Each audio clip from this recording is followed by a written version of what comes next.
दिल्ली चुनाव से ठीक पहले वोटर लिस्ट से 5,000 मतदाता कैसे गायब हो गए?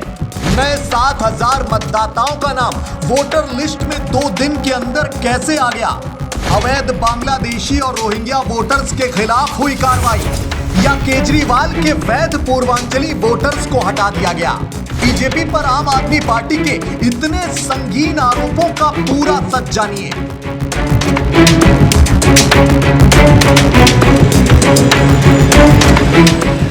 जी हां दोस्तों, दिल्ली विधानसभा चुनावों से ठीक पहले बेहद सनसनीखेज खबर हम आपके लिए लेकर आए हैं। चुनाव सिर पर हैं। बीजेपी और आम आदमी पार्टी दोनों के लिए ही राजधानी फतेह करना प्रतिष्ठा का सवाल है। इस बीच आजकल दोनों ही दलों के बीच खास तरह की जुबानी जंग छिड़ी हुई है।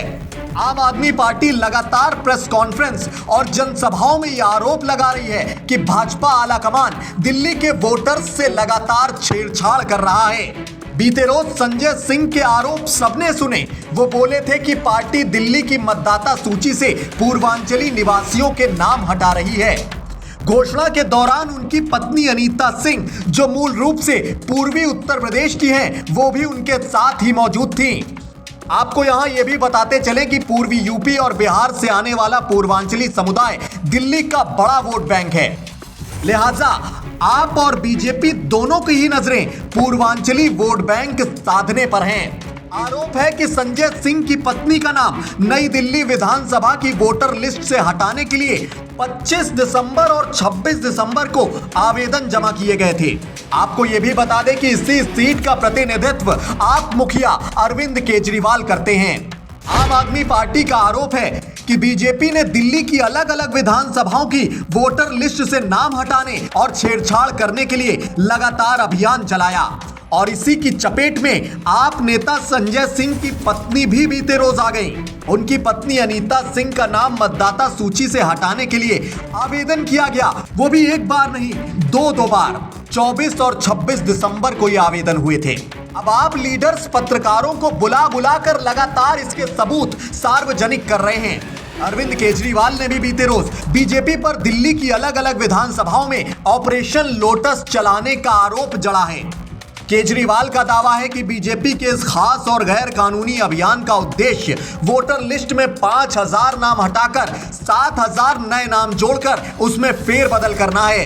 केजरीवाल ने यह भी दावा किया था कि बीजेपी का यह ऑपरेशन लोटस 15 दिसंबर से चल रहा है। वो बोले हैं कि जब बीजेपी अपनी ताकत के जरिए इतने बड़े पैमाने पर मतदाताओं से हेरफेर कर रही है तो फिर चुनाव कराने की जरूरत ही क्या है। आगामी विधानसभा चुनावों में बीजेपी की ओर से बड़े खेल का दावा लगातार कर रही है आम आदमी पार्टी।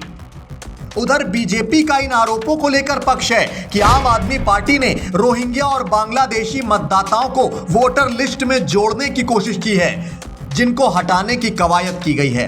उधर दिल्ली इलेक्शन कमीशन की ओर से भी केजरीवाल और आपके इन संगीन आरोपों का जवाब आ गया है। बकौल चुनाव आयोग 20 अगस्त 2024 से 18 अक्टूबर 2024 तक योग्य और अयोग्य निर्वाचकों की पहचान के लिए घर घर जाकर सत्यापन किया गया था। ड्राफ्ट वोटर लिस्ट 29 अक्टूबर को सार्वजनिक की गई थी। इसमें 29 अक्टूबर से लेकर 28 नवंबर तक मिली आपत्तियों का निपटारा 24 दिसंबर तक कर दिया गया था। इसके अलावा अब आखिरी वोटर लिस्ट 6 जनवरी को प्रकाशित होगी, जिसमें 1 जनवरी तक मिली आपत्तियों का हम निपटारा करेंगे। बहरहाल दोस्तों, दिल्ली विधानसभा चुनावों से ठीक पहले बीजेपी और आम आदमी पार्टी के इस खास तरह के आरोप और प्रत्यारोप को लेकर आपका व्यक्तिगत नजरिया क्या कहता है? अपनी कीमती राय कमेंट बॉक्स में जरूर बताएं। साथ ही दिल्ली चुनावों से जुड़ी हर छोटी बड़ी अपडेट से खुद को अवेयर रखने के लिए वीके न्यूज के अलग अलग डिजिटल प्लेटफॉर्म से आप यूं ही जुड़े रहें। शुक्रिया, नमस्कार।